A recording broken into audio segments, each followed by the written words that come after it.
Hello, అందరికీ నమస్కారం. ఏదైతే మన భారతదేశంలో నిన్న జరిగిన సంఘటన, జమ్మూ కాశ్మీర్లో తీవ్రవాదుల దాడికి దాదాపు 25 మంది నుంచి 30 మంది వరకు చనిపోయారు. సో మన దేశంలో ప్రతి ఒక్కరు కూడా ఇది ఒక పెద్ద షాకింగ్ న్యూస్. అలాగే చనిపోయిన కుటుంబాలు ప్రతి ఒక్కరికి కూడా ప్రగాఢ సానుభూతి తెలియజేసుకుంటున్నాను. అసలు ఈ అటాక్ అనేది జరగాల్సిన అవసరం ఏంటి? ముఖ్యంగా జమ్మూ కాశ్మీర్ అనేది ఒక అందమైన ప్రదేశం. అది ఒక టూరిజంకి ఒక ప్రత్యేకమైన మినీ స్విట్జర్లాండ్ అనే విధంగా మనందరూ చెప్పుకుంటాం అన్నమాట. సో చాలామంది ఈ మధ్యలో టూరిజం అనేది బాగా పెరిగింది ఆ ప్లేస్లో. సో అక్కడ పెరుగుతున్న టూరిజం కానీ అక్కడ ఉండే పరిస్థితులు ఏదైతే మిగతా రాష్ట్రాలు ఏ విధంగా పరిస్థితులు ఉన్నాయో అదే పరిస్థితులని మన ఇండియన్ గవర్నమెంట్ కల్పించింది.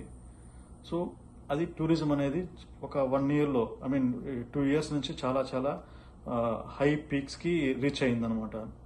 సో ఎప్పుడైతే ఇది రీచ్ అయిందో ఇది ఇంకా అలాగనే ఇంకా బాగా డెవలప్ అయిపోతూ ఇంకా ప్రపంచం నలుమూల నుంచి మన దేశానికి కానీ జమ్మూ కాశ్మీర్కి కానీ టూరిజం తరపున ఇంకా టూరిస్టులు ఎక్కువగా పెరగడానికి ఆస్కారం ఉంది.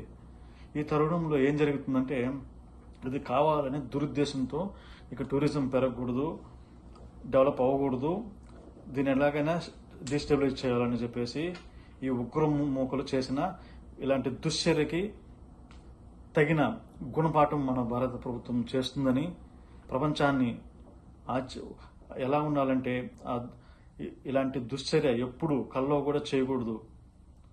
ఇలాంటిది చేయాలంటేనే భయపడే విధంగా చేయాల్సిందిగా కోరుతున్నాను.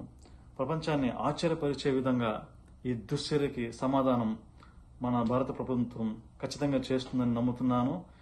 దీని వెనుక ఉన్నటువంటి గ్రూపులకు కానీ ఏ టెర్రరిస్ట్ గ్రూపులకు కానివ్వండి, అదేవిధంగా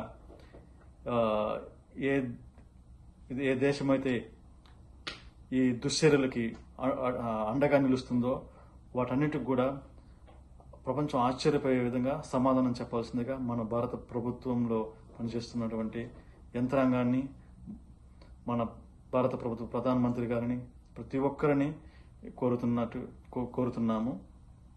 థ్యాంక్ యూ. జై హింద్.